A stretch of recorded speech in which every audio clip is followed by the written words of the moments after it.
Hello everyone, I am Renown Zero. We are back again talking about how EVS is absolutely down bad as he continues to claim that the Horseman's going to do terrible, and now all of a sudden he's trying to bring down the losers according to him. He's now has to deal with Matt Barr and John De La Rose after dealing with Jeff Johns, and I forgot the other person he had to deal with 20 years ago, but it's just absolutely insane to me that he's still on this little tirade or meltdown daily over anything the Rippaverse does.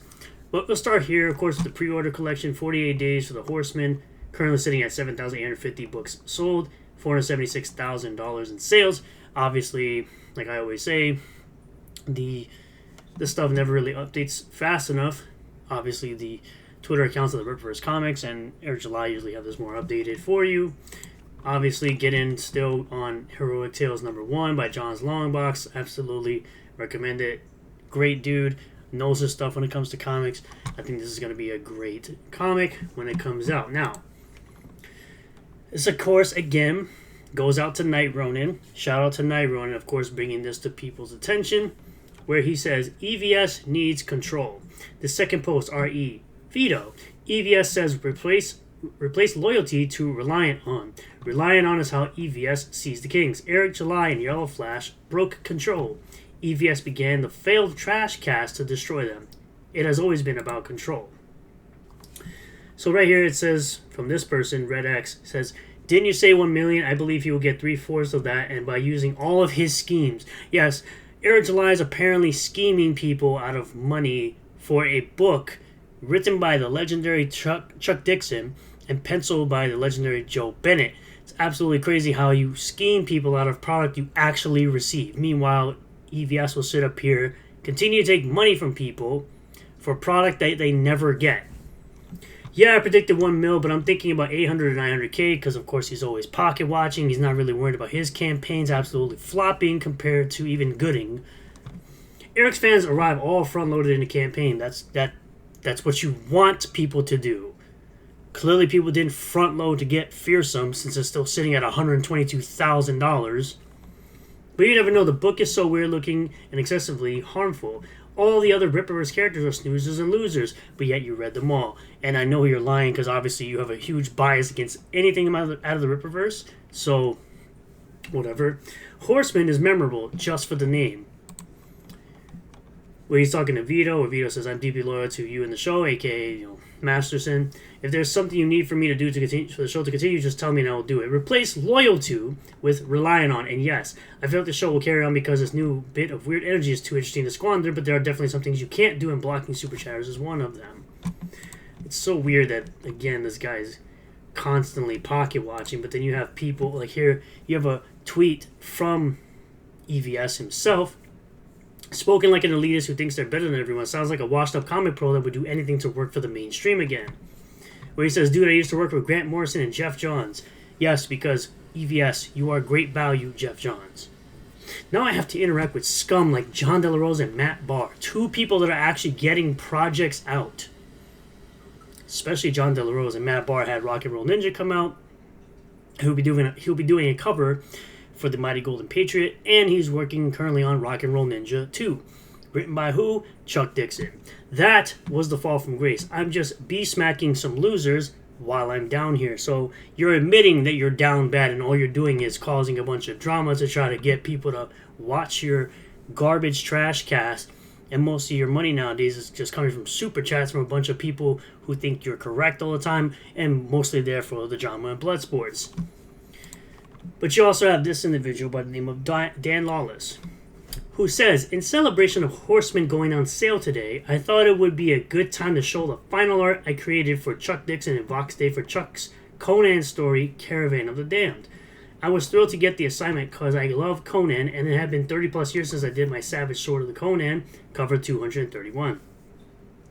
Last summer I dropped everything to get this done for Chuck and Vox. I read Chuck's story, a great story, picked the scene and gave them a color rough, and they loved it.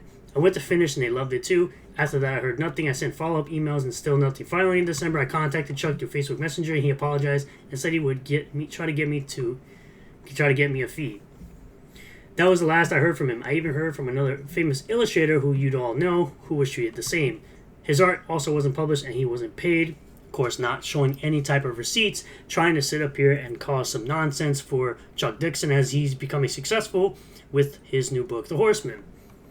This is why I only work for CG people. Every single one of them paid me the same day upon delivery of the art. Hiring someone and then not paying them is the same thing as stealing to me. You are stealing their labor. I spent a week on this art and received nothing. So when you go buy Horseman, written by Chuck Dixon, you can think about that. Nobody's thinking about you at all. People are just looking for entertainment that clearly you're not providing, just like the rest of CG. So no one wants to think about anything except getting an entertaining story from the legendary Chuck Dixon, penciled by Joe Bennett. It's interesting. Tiso. You are an absolute clown, and you continue to be an absolute clown.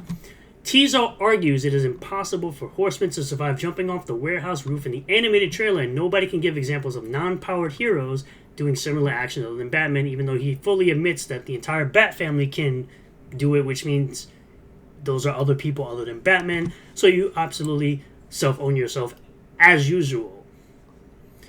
You have Timmer saying, oh, it isn't just Batman. He agrees the entire Bat family can do it. Tractor's in full cope mode. He wants to ignore actual military training. Cope is strong. Strange. Showing another person. Daredevil. So, I mean, what is this guy even talking about? Honestly.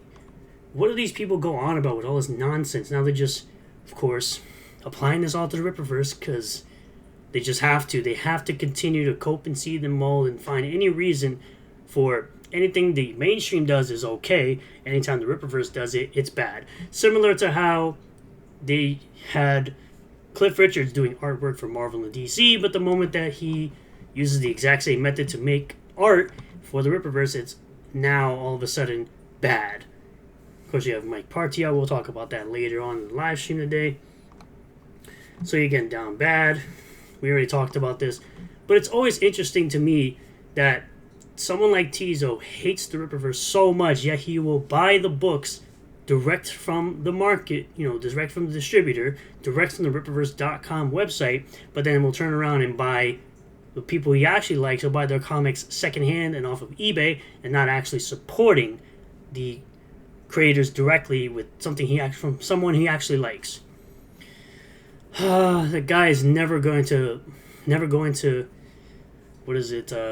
beat the allegations of being an actual Rippaverse fan, considering he buys literally everything directly from Air July, keeps on paying him, wants him to fail so bad, yet he'll continue to pay him directly for his product. It's always your biggest haters that are really just your biggest fans in disguise and don't want to admit they actually like your stuff. They want to sit there and play pretend all the time. But again, the Horseman just continues to gain success, and people obviously don't like that at all. So if you haven't got it yet, please get in on it. 2 collections did close. It was the Rippazine 2 and the Summer Collection. Obviously, there will be some stuff that will be available on the store, but this is, of course, the latest campaign. And if you love anything from Chuck Dixon, I will highly recommend this book to anybody. So thank you all for checking out this video. I really do appreciate all the new subscribers, returning subscribers, new viewers, and returning viewers. If you do like this video, hit the like button, comment below what you feel about this, subscribe for more content, hit the bell for notifications, set the bell to all. That way you'll get a notification anytime I post a new video or live stream, and I'll see you all in the next one. Peace.